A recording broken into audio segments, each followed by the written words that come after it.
Bush play. Here we go.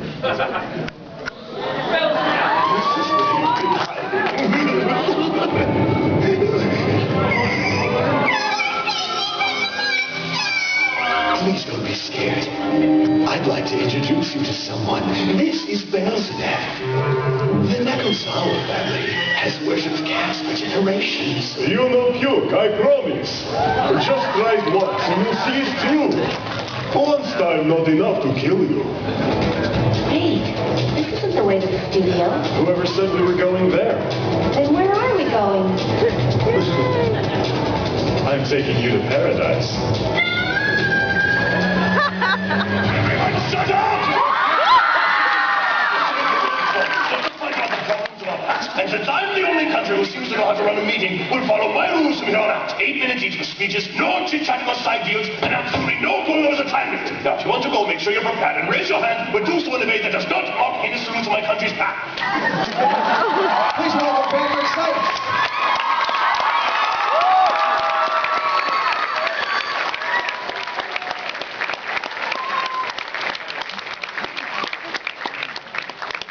Crazy man. Well, that took a lot of breath. Yeah! That was his first line, too. Microphone. That was Germany's first line. That was his first line? Yeah. Wow. No easing into that one. You should be able to. There you go. All right, so as inside the actresses, so let's get inside of you, shall we? Oh my! This is not a gallery match, okay? So what I want to know is, let's get some basics. Where were you born? In a... Where'd you grow up? I was born in Riverside, California. Yeah, local boy. Yeah, the jewel of the Inland Empire. No, it really is. And I grew up there too. So yeah. Total local. And you went to college there too, right? On and off. Yeah, I went to UC Riverside and then went to UC Riverside again for grad school. I was set in my ways. So what's your major? What's your degree?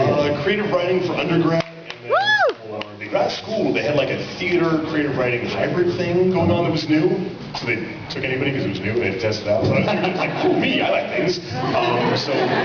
Fiction, undergrad emphasis, screenwriting emphasis was the grad.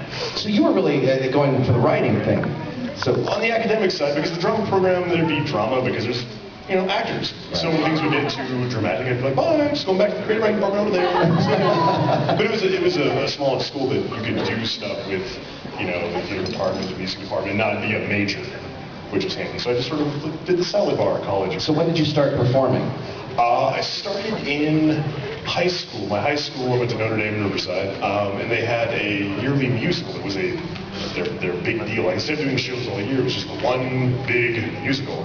And my mom took me to see them when I was younger because she taught there.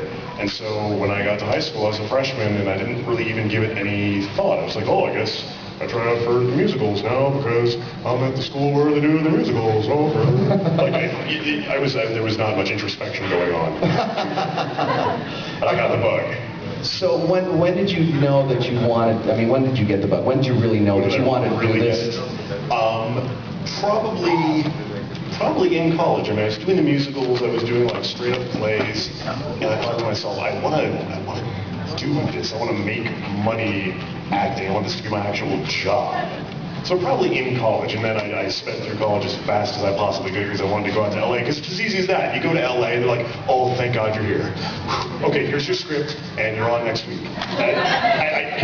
I didn't think I was all that bag of chips, but I had this very, very simplified idea of how things were going to go when I got to LA. Yeah, is that the way they are?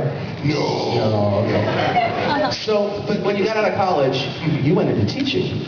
I did. Well, first I came to LA, and I did the acting thing. I was like, I'll be on like TV and screen, it'll be great. Wasn't booking anything, didn't know how to book anything, really had no idea what I was doing. So after a year and a half of life lessons, which is life, like kicking you in the teeth, I went, this isn't so fun. I'm going to go back to my hometown, taught high school for a couple of years, and then I went, I don't know enough to be the one in the room that knows more than anyone else. So I went to grad school. And all the while doing a little bit of voiceover here and there, and then sort of out of the blue got an offer to adapt and direct Girls Bravo, at which point I moved out to LA, back to LA, because I had a job this time. And then Pat get on mic. Ooh, that is different, yes. That's better. Thanks, guys. Yeah, I voice act. I should know how to use this.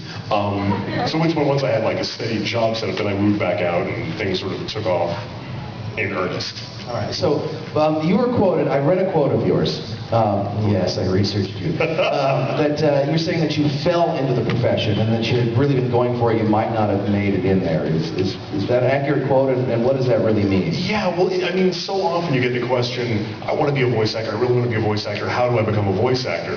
And I always feel bad because I don't have any sort of special Yoda-like knowledge to impart. Because for me, it was I was trying to do this other stuff. It really wasn't coalescing for me. I'd taken some classes, I made a demo, and then one time in Backstage West, which is the trade publication for people that don't have an agent to get them auditions, there was something, animated project, send in your demo. And I thought, well, I just dropped $1,000 on this, I'll send it in, good times. And I lucked out. I mean, it wasn't that I hadn't prepped for that moment, but I got lucky. Honestly, I got lucky. I mean, I think all of us get lucky to greater or lesser degrees. Yeah. Okay, cool. So let's talk about some of these roles that you lucked into. And I'm really kind of interested, this is Adventures in Voice Acting, is how you approach these roles and what they were like or to get and that sort of thing.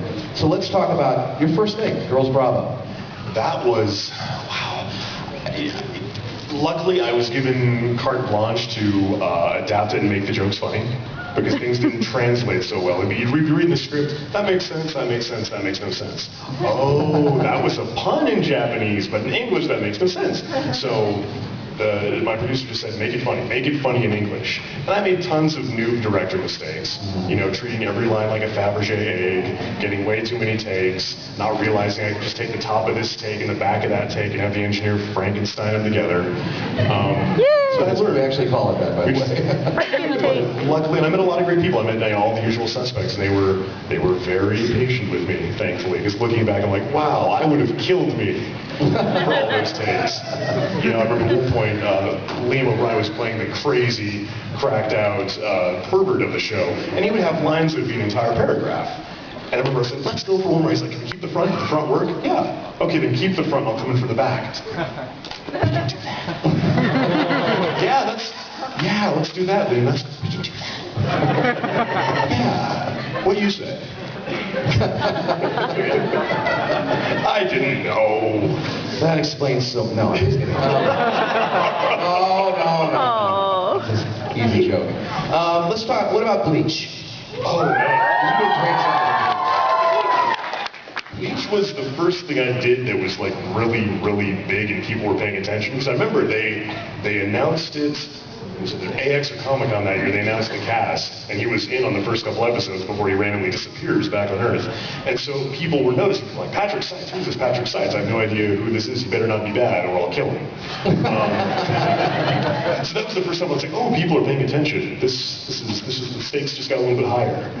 And he still shows up every now and then to do cool stuff, and then he leaves inexplicably. So hopefully someday he'll come back. I miss him. They always do. That's true. That's the great thing about Bleach. If you get a part in Bleach and you die, in a few months you're going to get a call again. I did one for a different show where they called me and I'm like, I'm pretty sure he drowned. I'm pretty sure he's dead at the bottom of a lake. No, he's alive. Works. Love anime. Hellsing. Talk about Hellsing. Yes. Incredibly popular. That was another one. I mean, let's put it in perspective, guys. He was around, he talked some smack, he got killed in about that much time.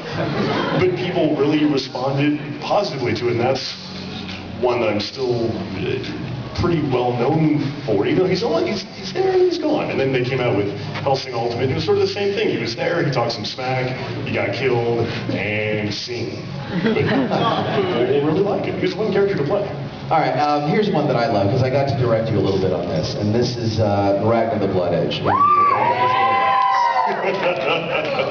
That was a lot of fun and a lot of talking, because I thought, oh, it's a fighting game, so the script is going to be like 3 pages long. There's not going to be a lot of talking aside from, in the matches. But the script for that thing was like, bam! It was almost 10,000 lines of dialogue. Yeah. I think I kept looking over like, fighting game, right? It's a fighting game?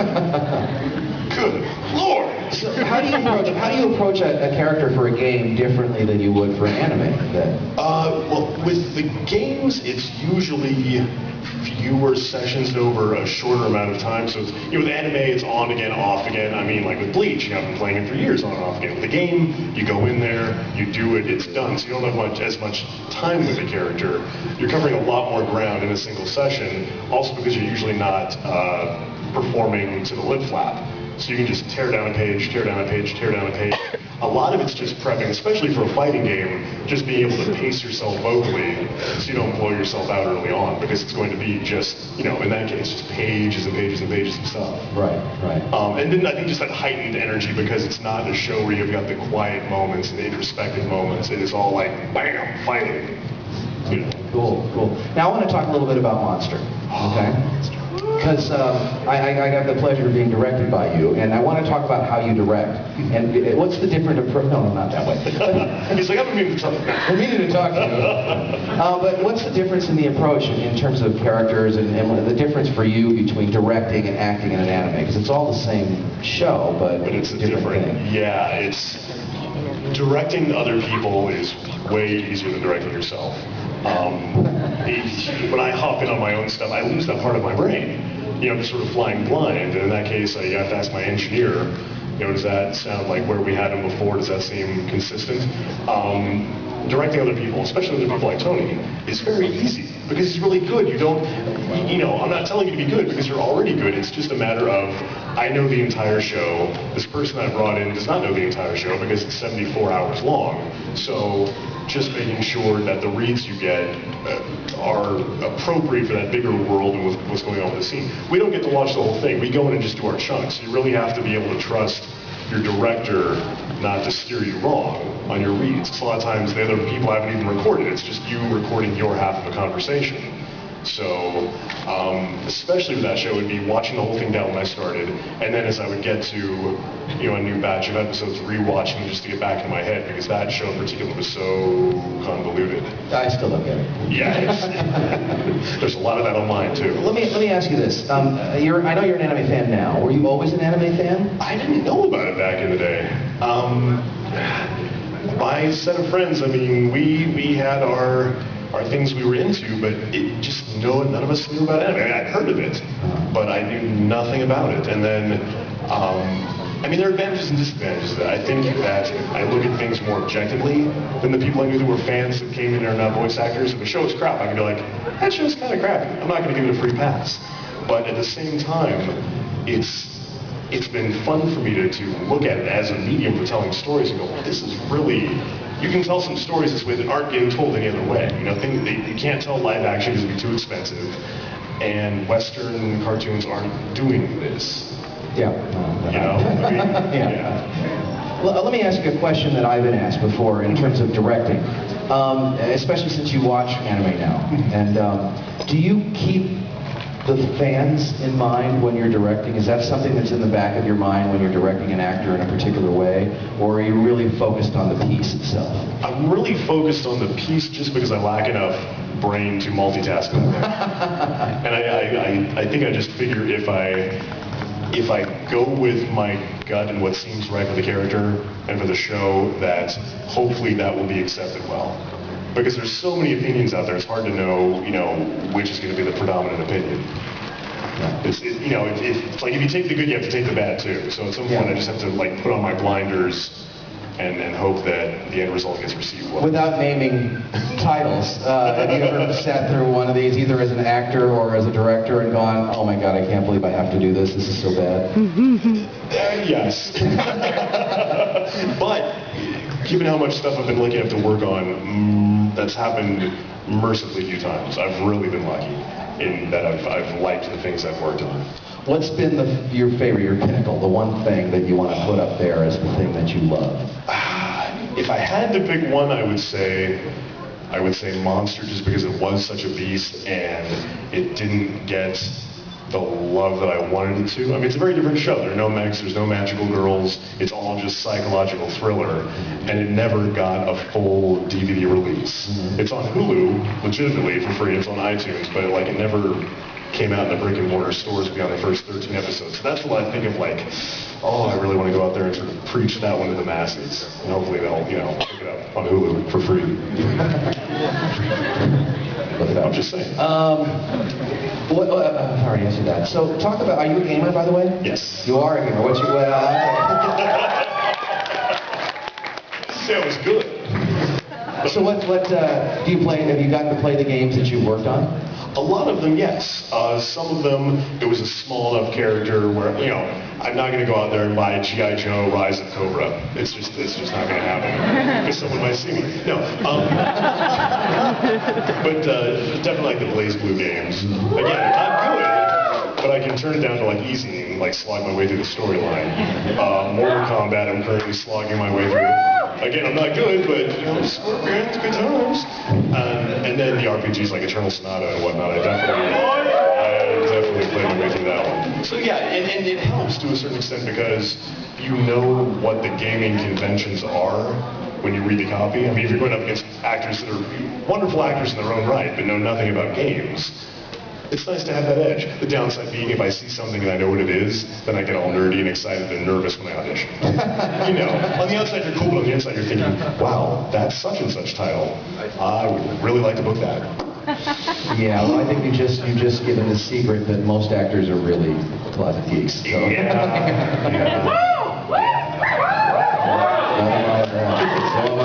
Very accepting crowd, I like that. So let's talk about really quickly about current projects. Yes. Yes. What do you play? I play Simon. He's taller than everyone else in Japan. He is this gigantic black Russian guy who talks about sushi. At great length. I would get to the end of a session and be like, I am starving. I really need some sushi in my life right about now. That's all I've talked about for the last like 2, 3, 4 hours. It's gotten a lot of attention. It's getting a lot of attention. Yes. So what do you attribute to that? I don't know. Fighting in awesome outfits. I mean, not to be glib, but I think it doesn't hurt me that there's fighting and people have really sort of glommed onto it with the cosplay side of things. Yeah. You know? The cat helmet is cool. It is. It is cool, I gotta say. It really is. All right. Any current projects that you can talk about? That's always, no, because we've got all this stuff boiling around in our heads, but we don't want to like drop the non-disclosure agreement spoiler bomb. I did some writing on a show called Bride Back, which is about a girl who's a ballerina and there are mechs, which sounds like a very odd combo, but it works. Yes, a Macarena. Macarena. Robots with tutus. It's fun. It's going to take on Transformers, I kind of know. There's flipping and sparkling. And there's other stuff too, but nothing I can talk about yet. I always forget because somebody I'm going to say, like, oh, that's the thing I can't mention. And then I'd have to kill you all, and that'd be unfortunate. We've had a good relationship so far. Summer War? Victor said Summer Wars. Yes. Summer.